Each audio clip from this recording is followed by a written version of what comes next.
ভারতবর্ষে একজন সরকার আরএসএস এবং বিজেপি এরা পরিকল্পনা করে আমাদের বাপ, আমাদের পূর্বপুরুষ, আমাদের দিনী যারা ভাই, যারা দান ও সাদকা করে গেছে, তাদের সেই জায়গাটাকে আত্মসাৎ করতে চায়।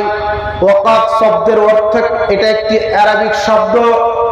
এই আরবি শব্দটি অর্থ হচ্ছে স্থির রাখা, গছিয়ে রাখা, তাকে সংযুক্ত করে রাখা। আমাদের ইমানি দায়িত্ব এবং আমাদের ইমানি কর্তব্য সেই মালকে গছিয়ে রাখা এবং সেই মালকে সম্মান করে রাখা, এটা হচ্ছে আমাদের করণীয়। সেটা আমাদের ইমানের উপরে এখন খেলা হয়েছে।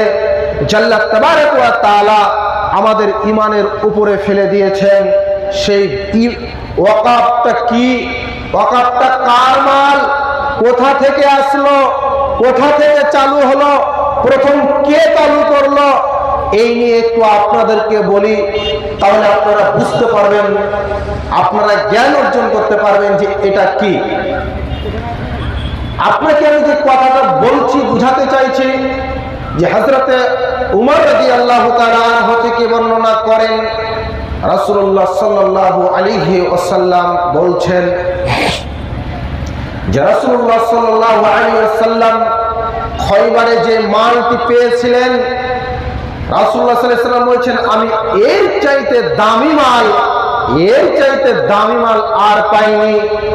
যখন আল্লাহ সুবহানাহু ওয়া তাআলার নবী মুহাম্মদুর রাসূলুল্লাহ সাল্লাল্লাহু আলাইহি ওয়াসাল্লাম বললেন যে এই মালটি হচ্ছে দান এবং সাদকা, এই মালের উপরে কারোর মালিকানা করা যাবে না। এই কথা যখন শুনলেন, তখন আল্লাহ রাসূল সাল্লাল্লাহু আলাইহি ওয়াসাল্লাম গরিব মানুষদের মধ্যে, দরিদ্র শ্রেণীর মানুষের কাছে, মিসকিন মানুষদের কাছে বিতরণ করে দিলেন।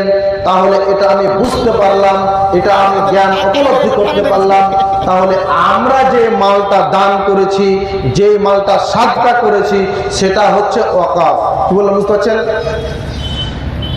আমি আপনাকে যে কথাটা বলতে চাইছি, সর্বপ্রথম যে ওয়াকাফ দান চালু হয়েছিল সেটা হচ্ছে মসজিদে কোবা। 622 সালে সম্ভবত চালু হয়েছিল। এই মসজিদটি নির্মাণ হয়েছিল সর্বপ্রথম ওয়াকাফ থেকে।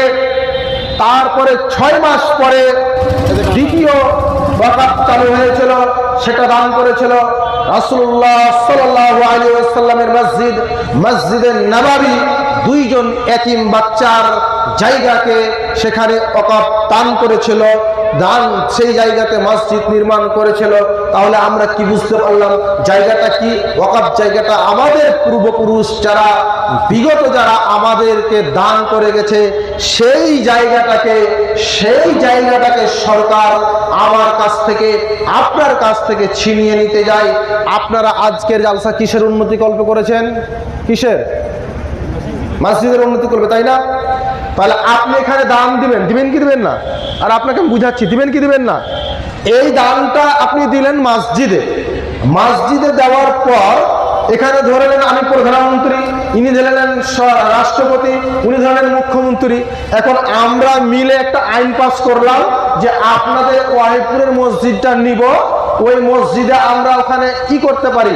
হয়তো আমরা এখানে সরকারের একটা জায়গা আছে, বা এটা সরকারের বড় জায়গা, ধরে নেন এই জায়গাটা আমি নিব, এটা আমার কবরস্থান বা মসজিদ, এই জায়গাটা আমি নিব, নিয়ে আপনাদের তো এখানে 10,000 মানুষ আছে, ধরে নেন 10,000 মানুষ আছে, তো আপনাদের গ্রামে 10,000-এর মধ্যে যে 10,000 একদিনে মরে যায় না যাচ্ছে, তো একটা একটা করে হচ্ছে তাদেরকে একটা জায়গা কিছু দিয়ে দাও, কিছু দিয়ে দিয়ে এখানে সরকার চাইলে ওখানে বাস স্ট্যান্ড বানাতে পারে, ওখানে টোটো স্ট্যান্ড বানাতে পারে, ওখানে হয়তো টয়লেটের খৈনি বানাতে পারে, যা করতে পারে। তবে আপনি, আমি ওখানে আমার বাবা এবং আমার দাদা এবং আমার কাকু এবং আমার চাচু এবং আমার নানু এবং আমার দাদু, ওখানে তাকে রাখা হয়েছে, আপনি দিবেন? ওখানে দাঁড়িয়ে পেচ্ছাপ করতে দিবেন? আপনার দেহের শ্বাস থাকাকালীন দিবেন? আপনি দিবেন না। সরকার সেটাকে আপনাকে পরিকল্পনা করে আপনার কাছ থেকে সেই জায়গাটা ছিনিয়ে নিবে, ছিনিয়ে নিয়ে সেই জায়গাটাকে তার মতো ব্যবহার করবে, যা খুশি তাই করতে পারে। তাহলে আমি যদি বলি এখন এই মসজিদটা দিতে হবে, আপনি আমাকে দিবেন? আপনি আমার বিরোধিতা করবেন না করবেন না? করবেন। তাহলে সরকার বলতে চাইছে যে এই মালটাকে মুসলিম জাতি সেই দানটাকে সাদকা করে গেছে, দান করে গেছে, আমাদের পূর্বপুরুষ দান করে গেছেন, সেই দানটাকে তারা নিজের মতো ব্যবহার করতে চায়। কি বললাম বুঝতে পারলেন? বুঝতে পারছেন?